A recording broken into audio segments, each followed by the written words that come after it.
जीवन अपूर्ण लिए हुए, पाता कभी खोता कभी, आशा निराशा से घिरा, हंसता कभी रोता कभी, गति मति न हो अवरुद्ध, इसका ध्यान आठों याम है, चलना हमारा काम है। अवरुद्ध यानी कि रुकावट, आठों याम मतलब आठों पहर। कवि कहते हैं कि यह जीवन ऐसा होता है जिसमें हर किसी को कोई न कोई ख्वाहिश, इच्छा, चाह ज़रूर होती है। उस ख्वाहिश को पूरा करने के लिए हमें बहुत बार कुछ खोना पड़ता है और सफलता रूपी आशा पाते हैं।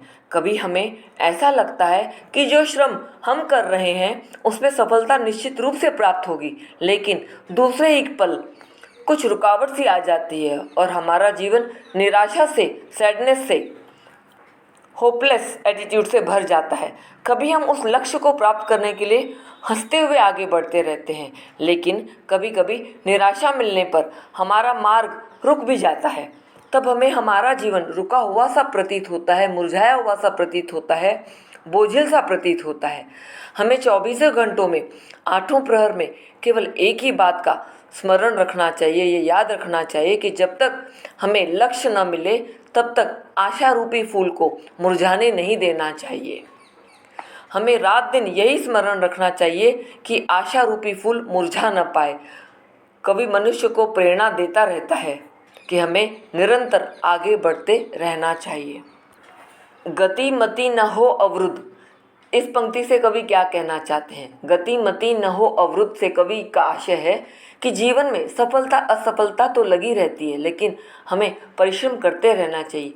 एक पल के लिए भी हमारी बुद्धि में निष्क्रिय रहने का, खाली बैठने का, हार मान लेने का विचार नहीं आना चाहिए। मस्तिष्क की गति, मस्तिष्क, ब्रेन, दिमाग की गति रुकने पर भी मनुष्य के विचार, उसकी कल्पना, उसकी कार्यशैली सभी रुक जाते हैं। वह लक्ष्य को भूलकर निष्क्रिय हो जाता है, मतलब कोई काम करने की जैसे इच्छा ही नहीं होती। जो हर प्रकार की बाधाओं की परवाह किए बगैर निरंतर चलता रहता है, सफलता उन्हीं को मिलती है, सफलता लक्ष्य उन्हीं को प्राप्त होता है। इस विशद विश्व प्रहार में किसको नहीं बहना पड़ा, सुख दुख हमारी ही तरह किसको नहीं सहना पड़ा, फिर व्यर्थ क्यों कहता फिरूं, मुझ पर विधाता वाम है, चलना हमारा काम है। विशद मतलब बड़े से दुनिया में, इस बड़ी सी दुनिया में संसार के प्रहार, दुखों के, सुखों के, वो हमेशा ही वर्ल्डली अटैक होते रहते हैं। व्यर्थ, बेकार, विधाता यानी कि ईश्वर, वाम यानी कि अगेंस्ट। कवि कहते हैं कि यह संसार बहुत ही विशाल है, बहुत बड़ा है। इसमें तरह तरह के लोग रहते हैं जो तरह तरह से तुम पर प्रहार करते रहते हैं, अटैक करते रहते हैं, मतलब बाधाएं आती रहती हैं। लेकिन संसार उसी का नाम है जहाँ कुछ विभिन्नता होती है। इस संसार में जो आता है उसे कुछ न कुछ तो सहना ही पड़ता है। अपने कर्मों के अनुसार इंसान सुख और दुख को भोगता है। फिर हे मानव, तू यूं क्यों कहता है कि मुझ पर ईश्वर की कृपा नहीं, या ईश्वर मुझ पर नाराज है? इसीलिए हे मानव, तू अपने कर्म करता रहे, बाकी फल देना वो ईश्वर का काम है। कवि कहते हैं कि मनुष्य अपने भाग्य का लिखा भोगता है। सफलता असफलता में उसकी मेहनत का हाथ होता है और उसके लिए हमें ईश्वर को दोष नहीं देना चाहिए। हमें भाग्यवादी नहीं होना चाहिए।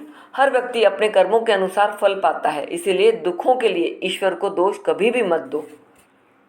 उपर्युक्त पंक्तियों में कवि ने मानव जीवन की किस सच्चाई को उजागर किया है? उपर्युक्त पंक्तियों में कवि ने मानव जीवन की इस सच्चाई को उजागर किया है कि मनुष्य को जीवन में अनेक कष्ट सहने पड़ते हैं।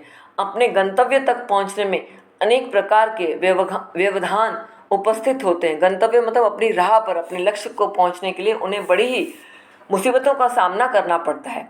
जैसे कभी धनाभाव, धन की कमी, कभी स्वास्थ्य का गिरना, कभी निराशा, कभी अपनों का बिछड़ जाना। व्यक्ति के जीवन में उन्नति के मार्ग में ऐसी अनेक बाधाएं आती हैं, उन्हें नकारा नहीं जा सकता, उनसे मुंह मोड़ा नहीं जा सकता। यही जीवन की सच्चाई है। इस संसार के सभी मनुष्यों को सांसारिक कष्ट एवं मानसिक पीड़ा सहन करनी पड़ती है। मेंटल स्ट्रेस भी होता है। जीवन को निरंतर चलते रहने वाला संग्राम है। जीवन तो निरंतर चलते रहने का नाम है, यही शाश्वत नियम है।